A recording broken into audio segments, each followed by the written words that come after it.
Hello students, आज हमारा electrochemistry का लेक्चर नंबर 8 है। इसमें हम पढ़ेंगे सेल पोटेंशियल और ईएमएफ ऑफ सेल के बारे में, फिर मेजरमेंट ऑफ इलेक्ट्रोड पोटेंशियल के बारे में, और थर्ड टॉपिक होगा electrochemical series and it's applications. तो पहले हम शुरू करते हैं, सेल पोटेंशियल और ईएमएफ ऑफ सेल क्या होता है। तो हमारे पास कोई भी इलेक्ट्रोकेमिकल सेल है। इलेक्ट्रोकेमिकल सेल के अंदर हमारे पास दो इलेक्ट्रोड्स होती हैं, एक एनोड और एक कैथोड। ठीक है, तो उन दोनों इलेक्ट्रोड्स का कुछ ना कुछ इलेक्ट्रोड पोटेंशियल्स होता है। हमने पढ़ा था हमने लास्ट लेक्चर में कि इलेक्ट्रोड पोटेंशियल क्या होता है। एक बार फिर से बता देती हूँ, इलेक्ट्रोड पोटेंशियल क्या होता है? Tendency of an electrode to get reduced और ऑक्सीडाइज्ड, उसी को हम क्या बोलते हैं? Electrode potential. ठीक है, तो जो हमारे पास दो इलेक्ट्रोड्स होती हैं किसी भी इलेक्ट्रोकेमिकल सेल में, उनका कुछ ना कुछ इलेक्ट्रोड पोटेंशियल होगा। उन इलेक्ट्रोड पोटेंशियल का जो डिफरेंस होता है उसी को हम बोलते हैं सेल पोटेंशियल। लेकिन उन दोनों इलेक्ट्रोड पोटेंशियल्स को हमें या तो ऑक्सीडेशन पोटेंशियल की टर्म में लेना है या फिर रिडक्शन पोटेंशियल की टर्म में। ठीक है, तो difference between electrode potentials of two half cells in an electrochemical cell, उसी को हम क्या बोलते हैं? सेल पोटेंशियल या फिर सेल वोल्टेज। कि जो इलेक्ट्रोकेमिकल सेल है उसके टू हाफ सेल हैं, एक रिडक्शन हाफ सेल और एक ऑक्सीडेशन हाफ सेल। उनमें जो इलेक्ट्रोड्स हैं उनका जो इलेक्ट्रोड पोटेंशियल है उसके डिफरेंस हम सेल पोटेंशियल कहेंगे या फिर सेल वोल्टेज भी कह सकते हैं। अगर उस टाइम कोई करंट नहीं ड्रॉ हो रहा है सेल में से, तो हम उसी को ईएमएफ बोलते हैं उस सेल का। अगर उसमें से करंट ड्रॉ हो रहा है तब तो उसको सेल पोटेंशियल सेल वोल्टेज कहेंगे। If no current is drawn from the cell, फिर हम उसी को ईएमएफ बोलेंगे। ईएमएफ मतलब इलेक्ट्रोमोटिव फोर्स।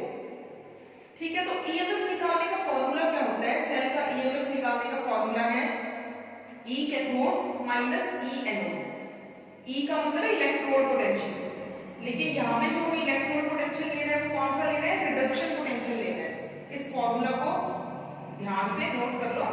जो ईएमएफ होता है किसी भी सेल का, उसको निकालने के लिए फॉर्मूला क्या है? ई कैथोड। ई कैथोड का मतलब है reduction potential of cathode minus में ई एनोड। ई एनोड का मतलब है रिडक्शन पोटेंशियल ऑफ एनोड। ठीक है, तो इससे क्या है? ईएमएफ आ जाएगा सेल का। अगर हम स्टैंडर्ड कंडीशन फिक्स कर दें, जैसे मैंने आपको लास्ट टाइम बताया था, स्टैंडर्ड कंडीशन कौन सी होती है? जो हम अपना सेल बना रहे हैं उसमें इलेक्ट्रोलाइट की जो कंसंट्रेशन है वो हम 1 मोलर फिक्स कर दें और जो टेम्परेचर है वो 298 केल्विन हम फिक्स कर दें। तो उस टाइम पे जो हम ईएमएफ कैलकुलेट करेंगे वो स्टैंडर्ड ईएमएफ हो जाएगा, उसको हम ई नॉट लगा देते हैं। सिंपली अगर स्टैंडर्ड कंडीशन नहीं है तो ईएमएफ ऑफ सेल हम उसको कहेंगे। अगर स्टैंडर्ड कंडीशन है मतलब इलेक्ट्रोलाइट की जो कंसंट्रेशन है वो 1 मोलर है और टेम्परेचर 298 केल्विन है, उस टाइम पे हम ईएमएफ को बोलेंगे स्टैंडर्ड ईएमएफ। ठीक है, तो इसके लिए हमने क्या करना है? यहाँ पे नॉट लगा देना है। तो स्टैंडर्ड ईएमएफ निकालने के लिए फॉर्मूला तो सेम रहेगा, सिर्फ इसकी डिनोटेशन में यहाँ पे ऊपर हमने क्या लगाना है? नॉट लगाना है। समझ आ गया? तो ये ईएमएफ का फॉर्मूला है। EMF of cell is equal to reduction potential of cathode minus में रिडक्शन पोटेंशियल ऑफ एनोड। इस तरह हम किसी भी सेल का ईएमएफ कैलकुलेट कर सकते हैं। और ईएमएफ होता क्या है? जो इलेक्ट्रोड पोटेंशियल्स हैं सेल के, उनका डिफरेंस। रिडक्शन हाफ सेल वाले का इलेक्ट्रोड पोटेंशियल और ऑक्सीडेशन हाफ सेल का ऑक्सीडेशन रिडक्शन पोटेंशियल, देखो उनका डिफरेंस ही तो है। ये रिडक्शन पोटेंशियल का डिफरेंस है, उसी को हम क्या कहते हैं? ईएमएफ। ठीक है, अब ईएमएफ का आपको फॉर्मूला पता लग गया, ईएमएफ क्या होता है ये आपको पता लग गया। अब हम पढ़ते हैं कि हमारे पास कोई भी इलेक्ट्रोड है, उसका हमें इलेक्ट्रोड पोटेंशियल पता करना है, तो हम उसको कैसे मेजर कर सकते हैं? जैसे हमारे पास एक जिंक की इलेक्ट्रोड है, ये एक इलेक्ट्रोकेमिकल सेल है, इसके अंदर हमें इस जिंक का इलेक्ट्रोड पोटेंशियल मेजर करना है, तो हम इसको कैसे मेजर कर सकते हैं? Measurement of electrode potential. पहली बात तो ये, जो एब्सोल्यूट वैल्यू हमें निकालनी है इलेक्ट्रोड पोटेंशियल की, वो हम सिंगल इलेक्ट्रोड के लिए नहीं निकाल सकते। मतलब अगर हम ये सेल सेटअप ना करें, सिर्फ इस जिंक को ZnSO4 के सॉल्यूशन में डिप कर दें और सिर्फ इसी की हेल्प से अगर हम इलेक्ट्रोड पोटेंशियल निकालना चाहे जिंक का, तो हम नहीं निकाल सकते। उसके लिए हमें कंप्लीट सेल सेटअप करना जरूरी है। तो हम क्या करते हैं? हमें इलेक्ट्रोड पोटेंशियल की मेजरमेंट करनी है, तो हम क्या करते हैं? जिसकी भी इलेक्ट्रोड पोटेंशियल की मेजरमेंट करनी है, जैसे हमें जिंक की करनी है, तो उसका हम सेल सेटअप करेंगे स्टैंडर्ड हाइड्रोजन इलेक्ट्रोड के साथ, ठीक है, जो कि एक रेफरेंस इलेक्ट्रोड है। रेफरेंस इलेक्ट्रोड क्यों है? क्योंकि हमने इसकी जो वैल्यू है रिडक्शन पोटेंशियल की वो फिक्स कर दी है 0, ठीक है। तो ये जो स्टैंडर्ड हाइड्रोजन इलेक्ट्रोड है, जो ये रेफरेंस इलेक्ट्रोड का काम करेगा, इसके साथ हम जिंक का पहले एक सेल सेटअप करेंगे, ठीक है, और फिर हम जिंक की वैल्यू निकालेंगे इसके रेफरेंस में, क्योंकि इसकी वैल्यू हमने क्या फिक्स कर दी है, इसके रिडक्शन पोटेंशियल की वैल्यू 0। अब देखो हमने यहाँ पे सेल सेटअप किया है, हमने एक बीकर लिया, उसके अंदर हमने ZnSO4 का सॉल्यूशन दिया 1 मोलर। यहाँ पे हमने टेम्परेचर भी 298 केल्विन लिया, 25 डिग्री सेल्सियस जो रूम टेम्परेचर होता है, मतलब हमने स्टैंडर्ड कंडीशन ली है। तो यहाँ पे जो इसका रिडक्शन पोटेंशियल हम कैलकुलेट करेंगे इसकी हेल्प से, वो reduction potential under standard condition आएगा, ठीक है, क्योंकि हमने 1 मोलर कंसंट्रेशन ली है ZnSO4 सॉल्यूशन की और टेम्परेचर 298 केल्विन है। तो यहाँ पे एक बीकर है जिसके अंदर ZnSO4 सॉल्यूशन है, जिसकी कंसंट्रेशन 1 मोलर है।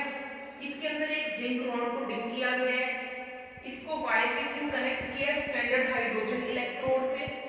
बीच में हमने यहाँ पे क्या है, एक सॉल्ट ब्रिज भी लगाया हुआ है इसमें। यहाँ पे हमने वोल्ट मीटर लगाया है, ठीक है, ताकि जब करंट प्रोड्यूस हो तो इसमें डिफ्लेक्शन आए तो हमें करंट की डायरेक्शन का पता लग जाए। ये वोल्ट मीटर जो है हमें यहाँ पे पोटेंशियल डिफरेंस बता देगा कि इस सेल का कितना आ रहा है जब इसमें करंट प्रोड्यूस होगा, ठीक है, मतलब यहाँ से हमें वैल्यू मिल जाएगी सेल पोटेंशियल की, पोटेंशियल डिफरेंस की, या आप कहते हो EMF की, ठीक है, यहाँ से हमें वो वैल्यू जो है वो नोट कर सकते हैं।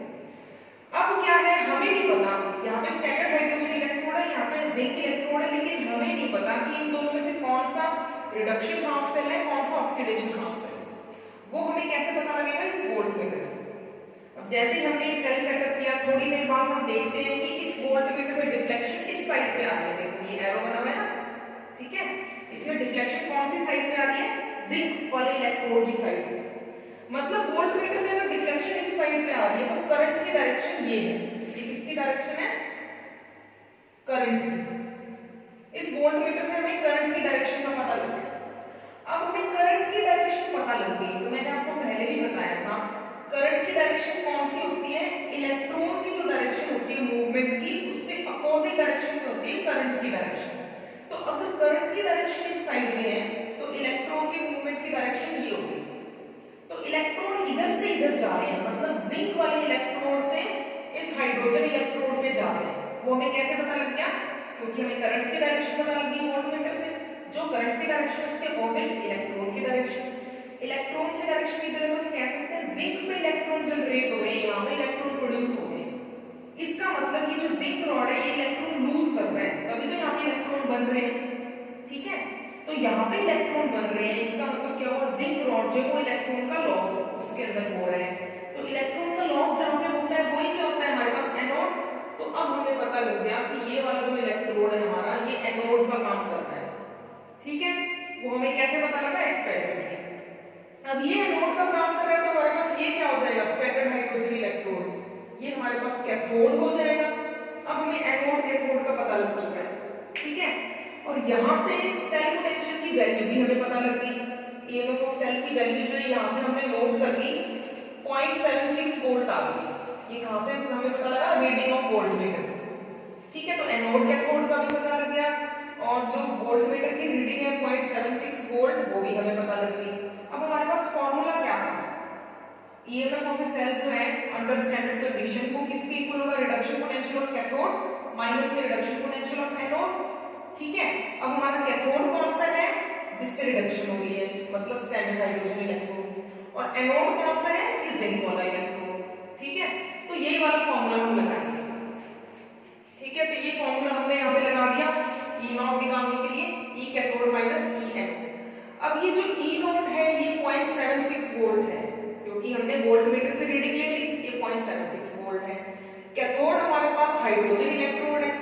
रिडक्शन पोटेंशियल मैंने यहाँ पे लिखा है, देखो H पॉजिटिव से H, मतलब पॉजिटिव ऑक्सीडेशन स्टेट से जीरो ऑक्सीडेशन स्टेट में जा रहा है। ऑक्सीडेशन स्टेट डिक्रीज मतलब रिडक्शन। तो ये रिडक्शन पोटेंशियल लिखा है मैंने किसका? हाइड्रोजन का। माइनस में रिडक्शन पोटेंशियल ही हमें लिखना है जिंक का। Zn2 पॉजिटिव से जिंक में जा रहा है, 2 पॉजिटिव से जीरो ऑक्सीडेशन स्टेट, मतलब रिडक्शन पोटेंशियल लिखा है क्योंकि डिक्रीज इन ऑक्सीडेशन स्टेट है ना, ठीक है। अब इसकी वैल्यू हमने फिक्स कर दी थी 0, ये 0.76 वोल्ट वोल्टमीटर से आ गया। इसकी वैल्यू हमने 0 फिक्स कर दी।